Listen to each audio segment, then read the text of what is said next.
एक बार क्या होता है कि ब्रह्मा और विष्णु जी में इस बात पर झगड़ा हो गया। ब्रह्मा जी कहते हैं कि विष्णु, मैं सारी सृष्टि रचने वाला हूँ और तू मेरा पुत्र है और तू मेरा सत्कार कर, मैं तेरे द्वार पर तेरे घर आया हूँ।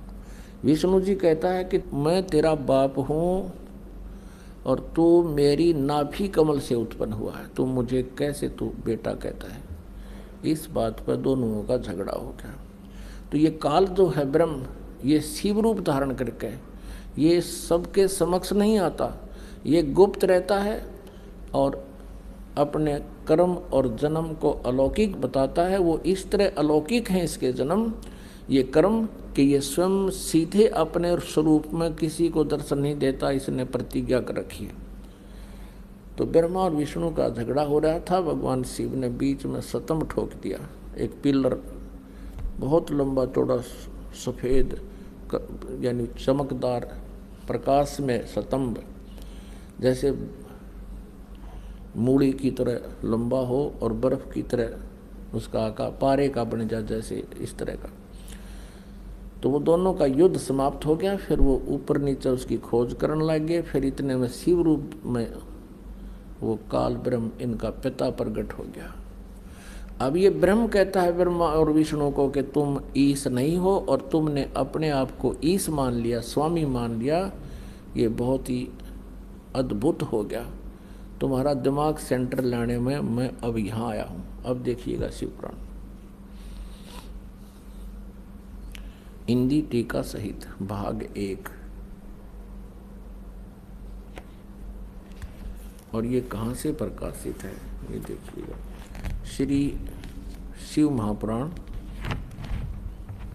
और ये इनके अनुवादक हैं विद्या अवरिधि पंडित ज्वाला प्रसाद जी मिश्र कृत हिंदी टीका सहित, और खेमराज श्री कृष्ण दास प्रकाशन बम्बई द्वारा ये मुद्रित है।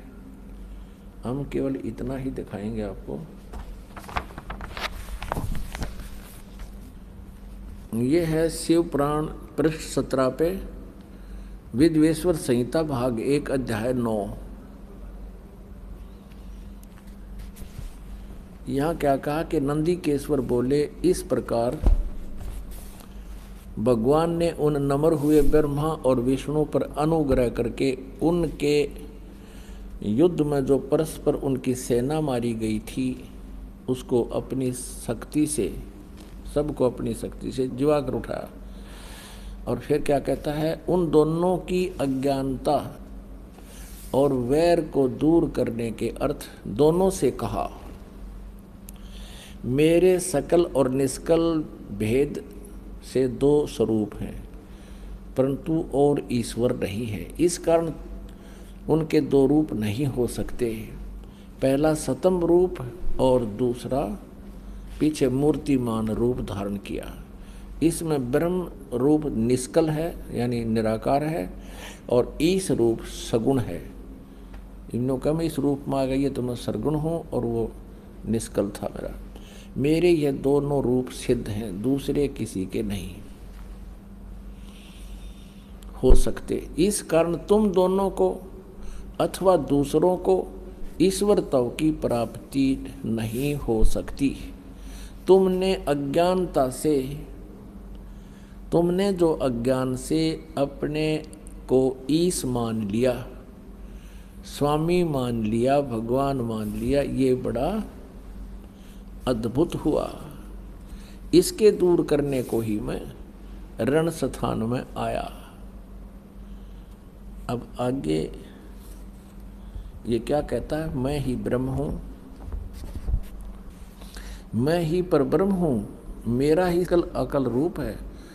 ब्रह्म होने से मैं ईश्वर हूँ, अनुग्रह आदि ही मेरा कृत्य है।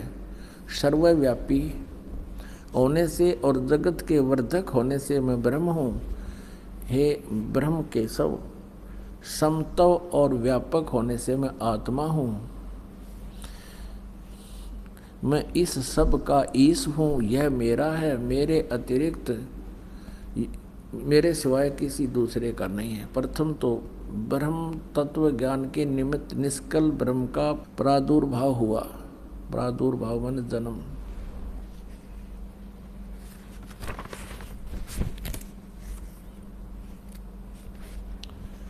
अब ये 18 पृष्ठ पर आपको दिखाते हैं, यहाँ देखिएगा।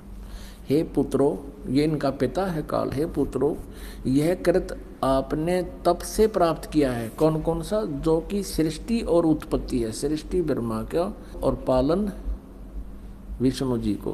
कहती है दोनों कृत पुत्रों मैंने तुम्हें दिया है और मैंने प्रसन्न होकर तुम्हें दिया है।